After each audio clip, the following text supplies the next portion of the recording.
It's time for our technology segment, and joining us now is our tech reporter, Paul Ndiho, with the news on the rising retail markets in the continent. Paul. Thanks, Esther. Online retail stores that target the middle class are on the rise in Africa. The stores are aiming to meet a demand for products that our conventional stores appear to be struggling to satisfy. But Jumia Food, as a unit of Jumia Technologies, is looking beyond the middle class and plan to offer cheaper options to attract lower-income earners. Jumia is Africa's largest e-commerce platform primarily for electronics, fashion, and appliances that connect sellers with consumers. In April, upon being listed on the New York Stock Exchange, it became Africa's first sub-Saharan African unicorn, a private company with a value of at least $1 billion to taste the sub-Saharan public market. Commonly dubbed as the Amazon of Africa, the platform delivers food and beverages to 11 countries, joining other multinational companies such as Uber and China's Jumia Technologies, who are looking to grow their customer base on the continent beyond the middle class. We're also looking now to target this mass market customer that is really starting to come online over the last couple of years, for the first time realizing that a level of radical convenience and assortment is not just the preserve of the upper classes. It's now available to the mass market because the level of sophistication of technology, the level of experience that we now bring to on-demand means that we can hit a price point that's attractive to them.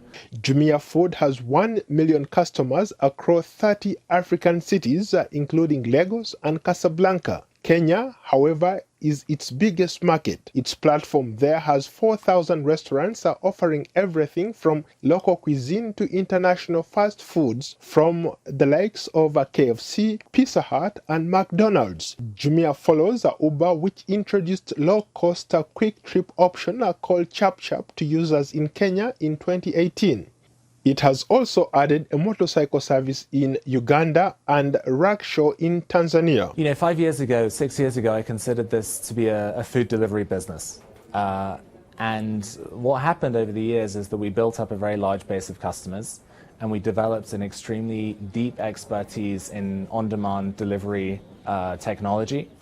And when you have those two assets, we recognize that food is probably the biggest opportunity that we have in the market, but we can leverage those assets to serve customers in other areas.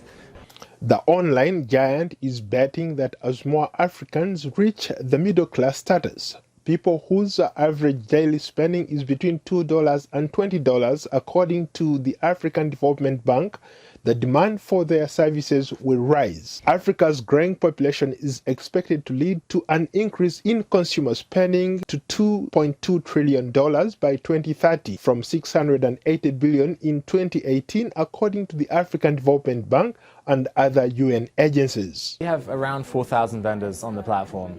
And the way I like to think about it is that we have roughly, I'd say maybe 99% or so of the vendors that we want to have on the platform.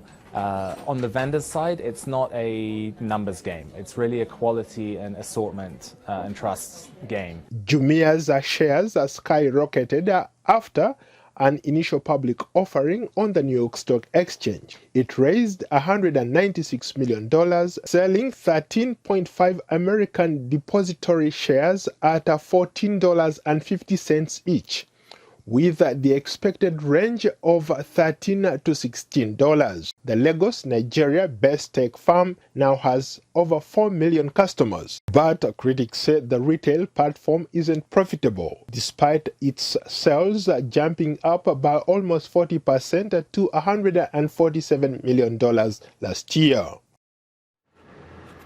That's today's Tech Report. Back to you, Esther. Thank you, Paul. Great reporting as usual, Paul.